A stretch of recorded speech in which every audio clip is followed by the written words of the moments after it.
There is a silent room inside you where no one else has ever entered, a sanctuary beyond all noise and memory, and it is there that your life is being written. Every heartbeat, every breath, every pattern of thought is registered in that inner sanctuary and expressed outward as circumstances, moods, and physical conditions. Long before you called it my life, it was already a pattern in your subconscious mind. Tonight, as you listen to these words, you are standing at the threshold of that inner room. You are not here to beg, you are not here to plead, and you are not here to persuade a reluctant power to help you. You are here to recognize a truth that has always been quietly present. Healing is not something you chase. It is something you allow from the doctor already living in you. Your subconscious mind is that inner doctor. It has been regulating your heartbeat since before you had a name for your own body. It has been knitting wounds, resetting balance, and constantly adjusting 100 billion cells in a perfect choreography that your conscious mind could never manage. You did not sit awake at night to decide how much oxygen your lungs should draw in or how many red blood cells should be circulating. A deeper intelligence did that for you, and it did so faithfully, without complaint, without doubt.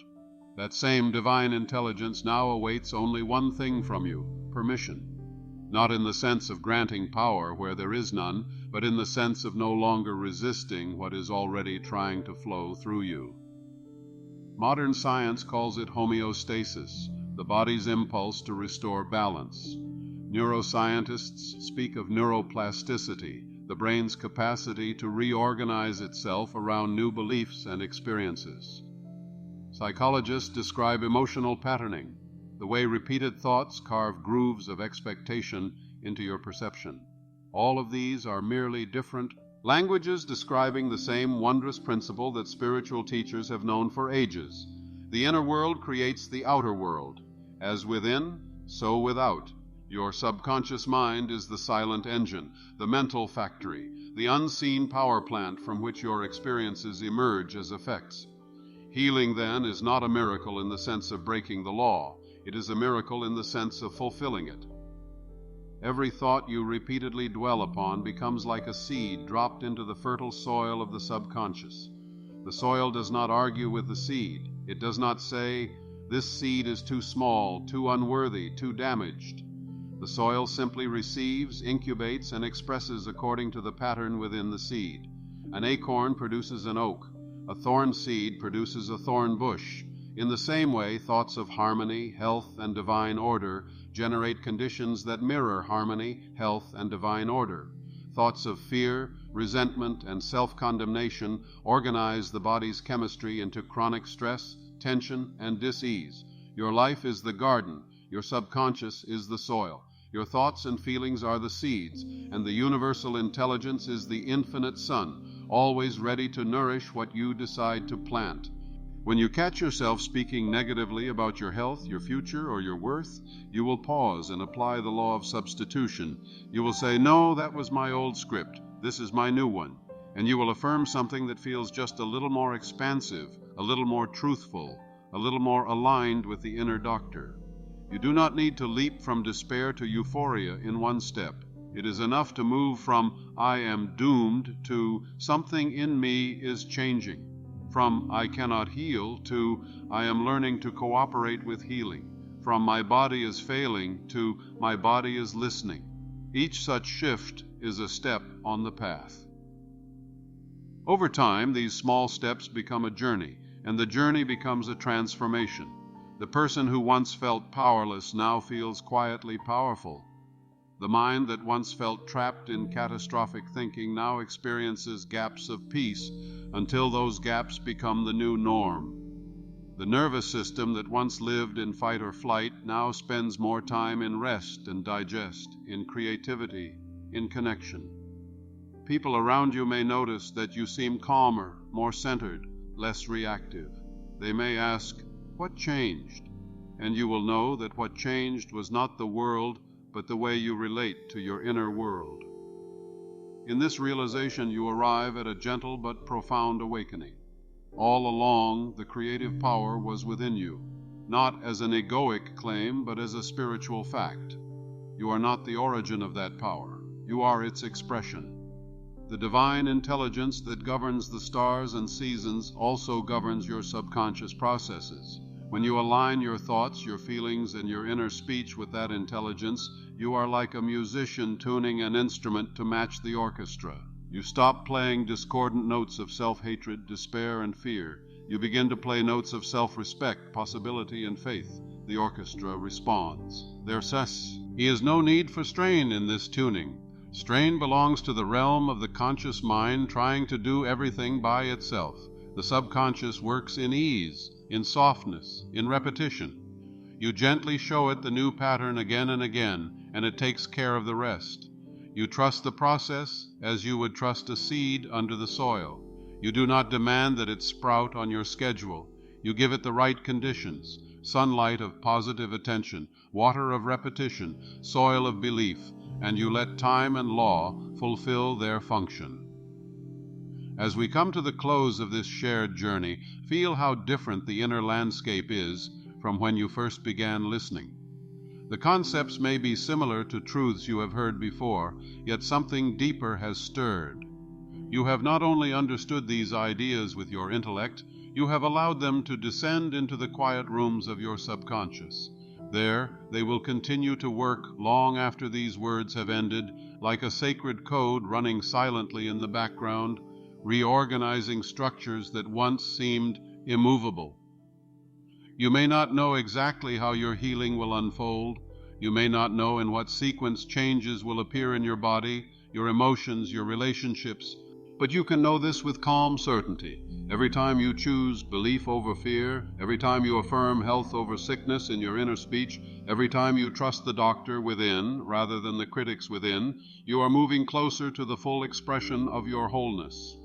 The law of your mind cannot be broken. It can only be obeyed or ignored. Now you have chosen to obey it consciously, lovingly, wisely. Let this final awareness settle over you like a soft blanket. Healing is not begging God for what you lack. It is acknowledging that the creative physician has been living in you all along. This inner doctor is the subconscious mind illuminated by divine intelligence. It does not condemn you for past ignorance. It does not hold your mistakes against you. It waits only for a clear command, a sustained belief, a steady feeling tone of acceptance. As you give it these, it responds with transformations that others may call miraculous, though you will know they are the natural outcome of spiritual law. You walk forward now, not as someone hoping to be healed someday, but as someone already aligned with healing now. You carry within you the knowledge that every night as you sleep, the subconscious is working on your behalf. Every day as you think and feel, you are giving it new blueprints. Every moment as you choose peace over panic, gratitude over bitterness, trust over doubt, you are cooperating with the greatest power in the universe, the power of consciousness shaping reality. Take a gentle, deep breath. Feel the life moving in you. Recognize it as the same life that moves through galaxies and oceans. Whisper inwardly, if you wish, "Thank you, I accept." Know that this acceptance is the beginning, not the end, of your transformation. From this moment on, you are no longer a stranger to your own subconscious. You are its wise director, its loving guide, its conscious partner. And as you walk in this partnership, you will discover over and over again that the doctor within you never failed you. You had simply not yet decided to trust its wisdom. Now you have. And in that quiet decision, your new life has already begun. Many people approach God or the universe or the divine as though groveling before a distant ruler. They beg for healing, for relief, for a rescue, believing that if they say the right words with enough intensity, they may convince a reluctant power to intervene. Yet the truth known to mystics and supported by modern understanding of the mind is that there is nothing outside you to convince. The law is already established. The universe is not withholding your healing. Your own beliefs are. The subconscious does not respond to begging. It responds to belief. It responds to emotional intensity, to conviction, to the feeling tone you carry as your inner atmosphere. Prayer, in its highest form, is not supplication. It is scientific mental conditioning. It is the art of impressing the subconscious mind with the desired idea, dressed in the emotional clothing of certainty and gratitude. Consider for a moment the electromagnetic field around the human heart, measurable by instruments extending outward from your chest into the space around you. Every emotional state, fear, anger, peace, joy, produces a different rhythm in the heartbeat, which in turn creates a unique electromagnetic signature. Your nervous system, your hormonal system, your immune system all respond to these signals. What science is beginning to observe on monitors, spiritual law has declared for ages. As you feel, so you become. Your subconscious mind is always listening, as faithfully as a recorder capturing sound. It receives the frequencies of your emotional life and reproduces them as the script you end up living. When you have repeated the story, "I am sick, I am broken, I am unlucky, I am powerless," the subconscious accepts these words as a command, not because they are true, but because they are emotionally energized. The subconscious mind is not moral or immoral. It is amoral. It does not sees what is good or bad. It simply follows the law of belief. What you accept as true, it will faithfully express. It is like the engine room of a great ship. The conscious mind stands on the deck, giving orders into the speaking tube. The crew below does not see the ocean, the storms, or the stars. They only hear the commands: full speed ahead, slow down, change direction. Your subconscious is that crew. It hears your words and your feelings as commands and adjusts the inner machinery accordingly. Now, let us walk deeper into this inner engine room, not with fear, but with reverence. You have carried old instructions long enough. Some of those instructions were given to you in childhood, when you did not know you were forming a covenant with your own mind. You were told that illness runs in your family, that you are weak in certain areas, that you are prone to certain failings, that you must expect decline with age. You may have absorbed images from the culture around you, images of stress as normal, of suffering as inevitable, of anxiety as the price of existence. These beliefs became like old blueprints in your inner archive. The subconscious, ever faithful, built according to those blueprints. But the moment you recognize a belief, you stand above it. Recognition is the first step of freedom. When you see that a pattern of thinking is not a fact but a choice, however unconscious, you can choose again. Neuroplasticity guarantees that no pattern in the brain is fixed forever. New connections can form, new pathways can be reinforced, new emotional circuits can be established. Spiritual law guarantees that no pattern in consciousness is permanent unless you insist upon it. The same mind that rehearsed fear can rehearse trust. The same imagination that painted scenes of disaster can paint images of perfect health, peace, and wholeness.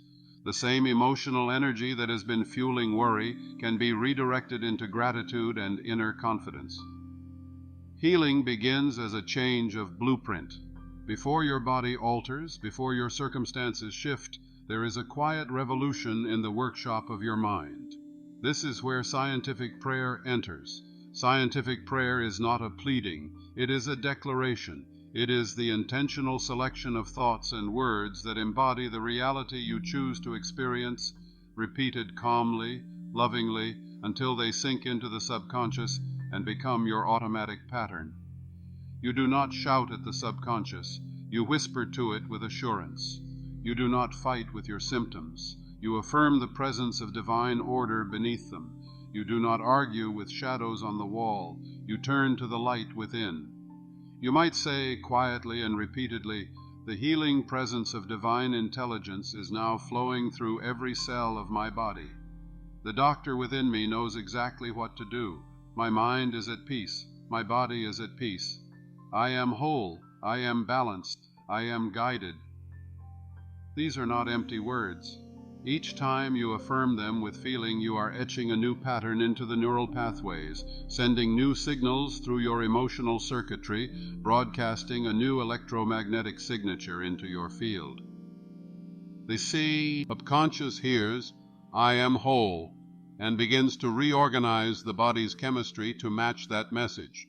The inner doctor receives the prescription written by your belief. The law of substitution is your ally in this process.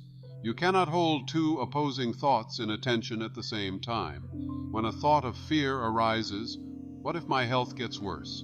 What if this never changes? You do not wrestle with it. To wrestle is to energize it. Instead, you apply the law of substitution. You choose a different thought and dwell on it until it displaces the old one. Fear says, I am at the mercy of this condition. You gently replace it with, I am under the care of the infinite healing presence within me. Fear says, my body is failing me. You replace it with, my body is my ally. Every cell is working in perfect divine cooperation. The old thought may return many times, but each time you answer with your chosen truth. Eventually, the new pattern becomes the dominant one, and the old thought loses its power like a path that is no longer walked upon and becomes overgrown. Think of your subconscious mind as a great reservoir with countless streams flowing from it into your physical experience.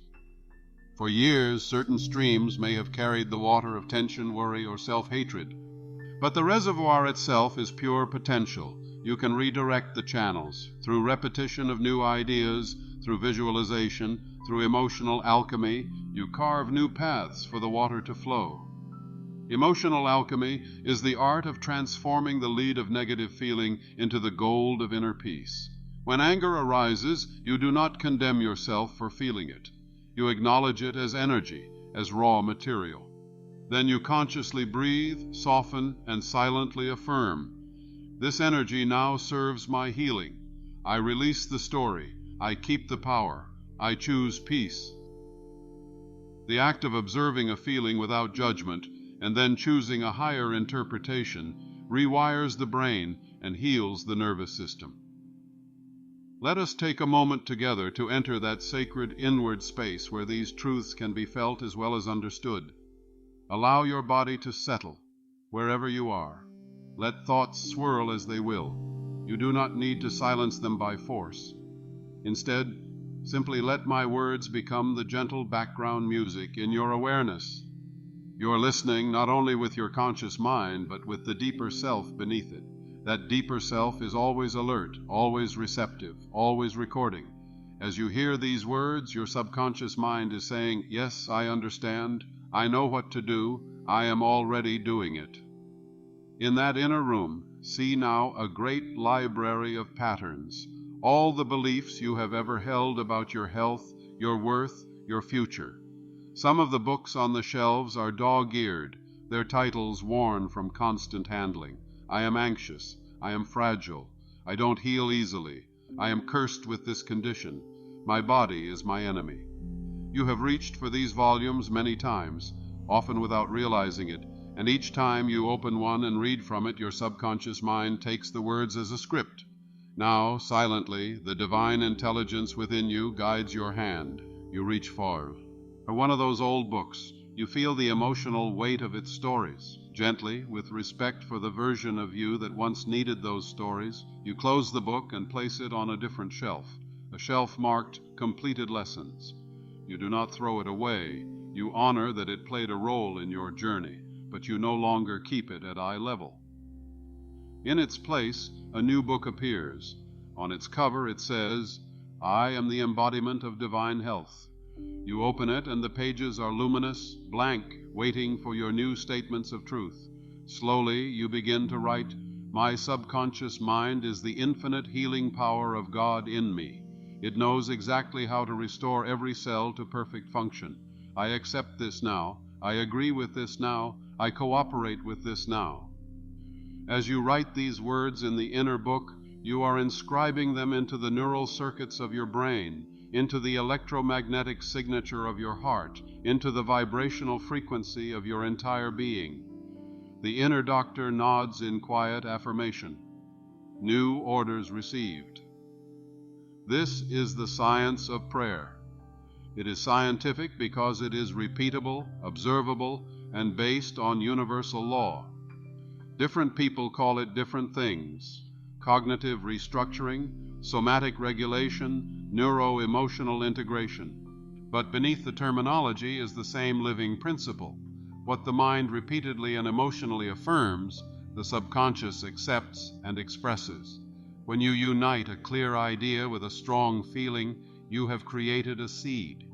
When that seed is planted repeatedly in the rich soil of your subconscious, it must express after its kind. This is not personal favoritism. It is universal intelligence operating through a universal law. Now let us explore one of the most powerful doors to the subconscious: sleep. While your conscious mind rests, the subconscious continues to work, unceasing, tireless. It does not sleep. The final impressions you give your mind before drifting into sleep pass directly into that deeper layer and are incubated throughout the night. This is why the sleeping method is one of the most effective ways to reprogram your inner world. Each night, as you feel yourself becoming drowsy, you can choose to surrender not to the random residue of the day, but to a deliberate pattern of peace. You lie down, and as your body settles, you quietly withdraw your attention from the outer world. The sounds fade into the background. You are no longer interested in replaying conversations or anticipating tomorrow's events. You turn your attention gently inward and whisper to your subconscious as to a beloved friend, "Tonight, I sleep with the conviction that I am already healed. I give you this image, my body radiant with health, my mind calm and clear, my heart at ease. Work on this while I sleep. Bring every system of my body into harmonious order. I thank you for your unfailing wisdom." You do not struggle to believe it. You simply let the feeling of it spread through you like a warm light. Then, as you drift, you see in your mind's eye the end result you desire. Perhaps you see yourself waking up in the morning with ease in your limbs, a clear head, a joyful heart. You see yourself moving through the day with energy and peace. You do not see the process, you see the outcome. The subconscious mind does not need instructions on how to rearrange your cells. It only needs the blueprint of the finished pattern. This is visualization in its purest form, the mental rehearsal of the end state. Athletes use it to enhance performance. Surgeons use it to refine complex procedures. Artists use it to pre-live their creations. You use it to imprint your body with the image of wholeness. As night after night you offer this image to your subconscious, a cumulative effect is produced. Neural pathways corresponding to health and ease are strengthened. Hormonal patterns associated with chronic stress begin to soften. The nervous system learns a new baseline of calm. You may not see dramatic changes overnight, though sometimes they come, but you can absolutely trust that every sincere repetition is building momentum. Just as water, drop by drop, can carve a canyon in stone, so your nightly programming can carve a new destiny into your subconscious mind. The secret, however, is not force, but feeling. The subconscious does not understand the language of struggle. If you affirm health with tightness in your chest and panic in your voice, the deeper mind receives both the words and the panic, and it will always prioritize the emotion over the phrase. If you say, I am healthy, but deep inside you are repeating, I am afraid, I am doomed, the emotional current will override the words. Therefore, the first act of healing is often to soften the emotional storm. You pause, you turn your attention to your breath, you acknowledge your fear with compassion. Yes, there is fear here, yes, there is pain here, and still, there is a deeper presence beneath it, the healing intelligence that has always been with me. In that moment of compassion, your nervous system begins to regulate, your heart rhythm begins to smooth, your electromagnetic field becomes more coherent. Now your affirmations can land. Emotional alchemy does not deny negative states, it transforms them. When you feel sorrow, you can say, this sorrow is a call back to myself. It is an invitation to treat myself with tenderness. You place a hand over your heart or your body and internally speak, I am here for you, I am listening. This inner gesture sends signals of safety through your body's circuitry. The subconscious hears, I am safe in my own presence, and begins to loosen the grip of old protective patterns. When you feel anger, you can recognize it as compressed power that has been locked behind stories of injustice. You breathe and affirm, I choose to use this energy to move toward healing, not to rehearse old wounds. In doing so, you are turning the coal of reactive emotion into the diamond of conscious intention. All the while, a great silence surrounds and permeates these inner movements. There is a power in secrecy and silence, not as concealment born of shame, but as sacred containment. When you decide to heal, when you decide to change your inner pattern, you may feel tempted to announce it to everyone in your life, to gather approval, to defend your new path. But spiritual law teaches that what is kept in the sacred silence of the heart grows in strength. When a seed is planted, it is covered by soil. It is not dragged out every day to prove that it is sprouting. Your deepest desires, your most precious visions of health and wholeness are like that seed. Share them only in places where they are truly honored, and often share them only with your own subconscious and the divine intelligence that animates it. In this silence, in this secrecy, your inner conviction ripens. You are no longer asking, will this work? Will I ever heal? Instead, a new tone emerges. This is working now. Healing is already underway. The inner doctor has taken the case. Quietly, you begin to trust the invisible process more than visible evidence. Perhaps your symptoms still fluctuate. Perhaps your outer circumstances remain imperfect. But beneath these changing forms, a new mental law has been established. I am no longer identified with sickness. I am identified with the healing presence that lives in me. There is a story, repeated in countless forms across traditions, of a person who carried an illness or burden for years. They consulted many experts, tried many treatments, and yet nothing seemed to provide lasting relief. Then, in a moment of inward turning, they had a realization. I have been believing in my illness more than I have been believing in the power that made my body.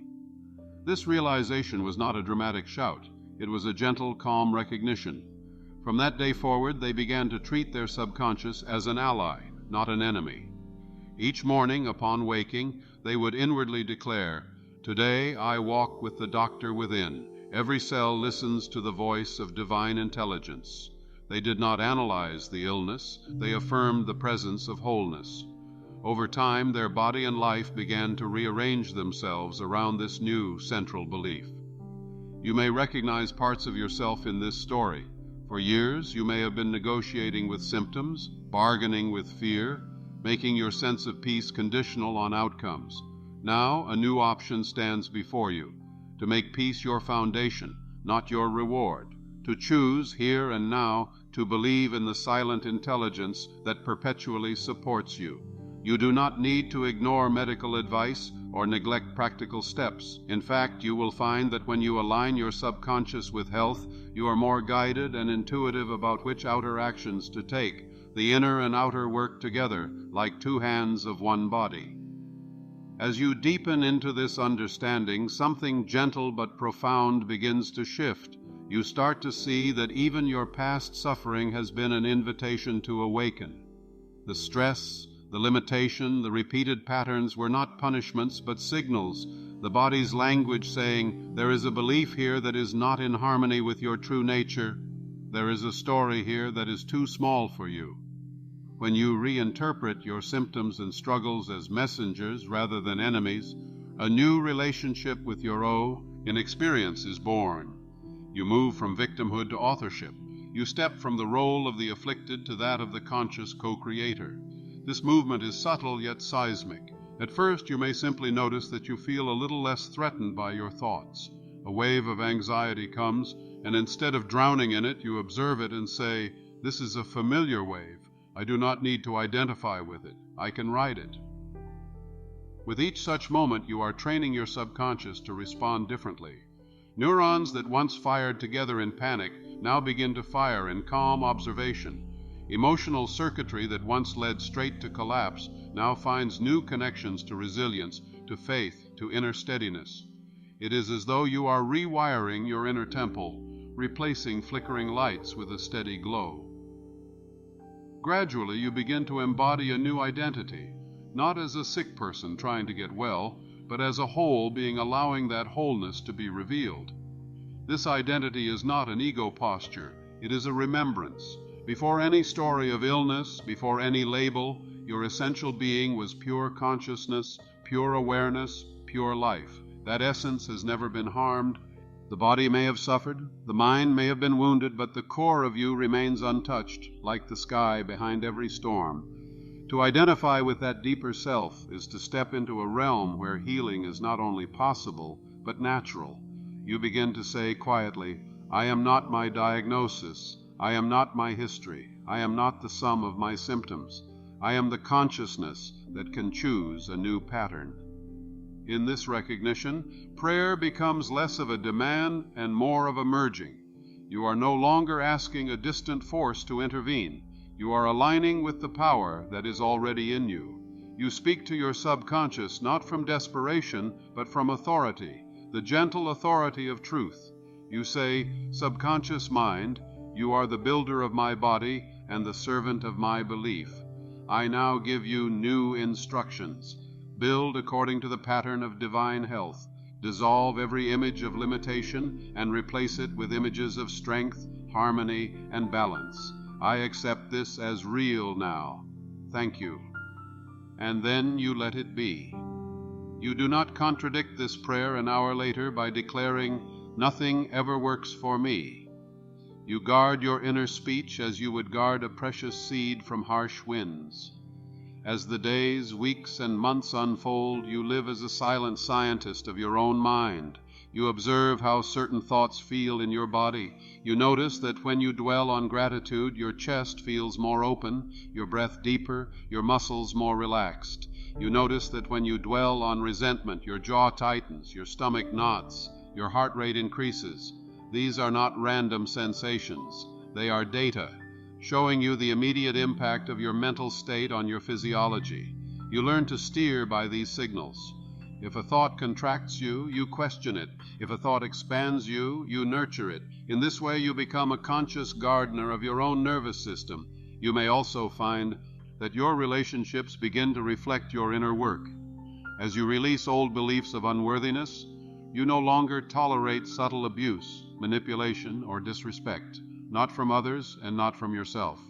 The subconscious, once programmed to accept suffering as normal, now rejects it like a body rejecting a toxin.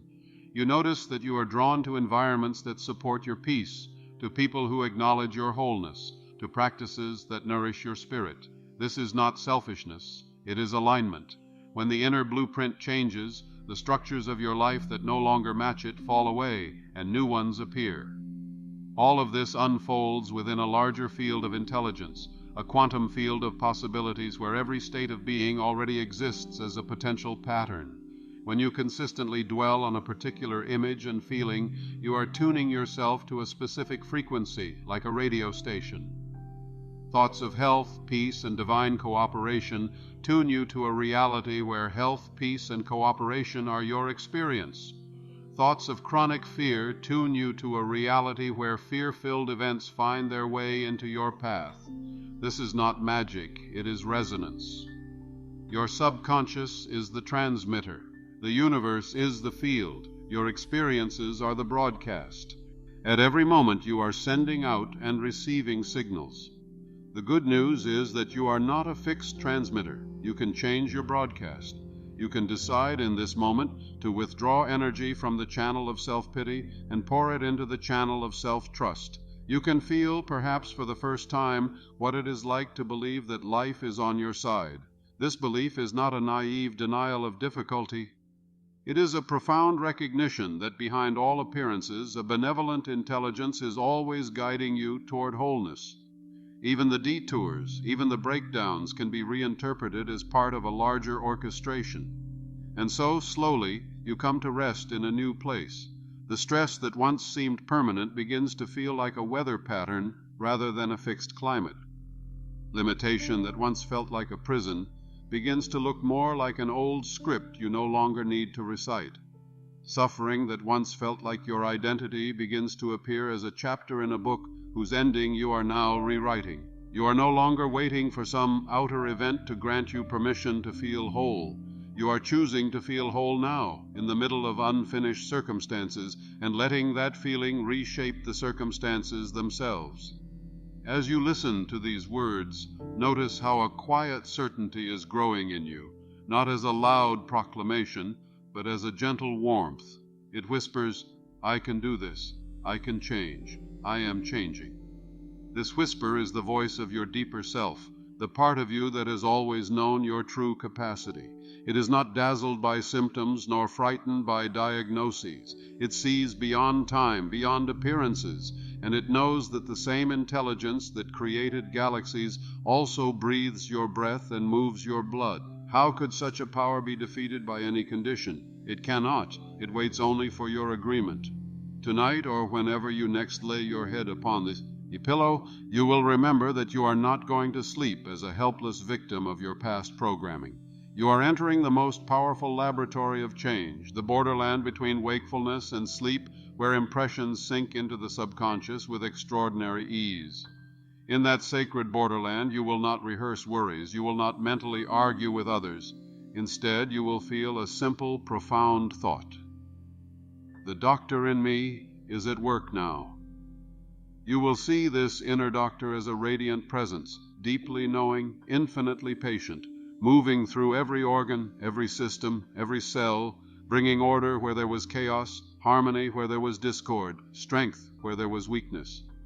You will say, perhaps silently, perhaps aloud in a soft voice, "I surrender this body, this mind, this life to the wisdom of my subconscious, guided by divine intelligence. I let go of control and allow perfect order to be restored. I bless my body. I bless my mind. I bless my past. I step into a new pattern now." And then you will sleep, not as an escape, but as a participation in your own healing. In the days that follow, you will live with a new level of awareness,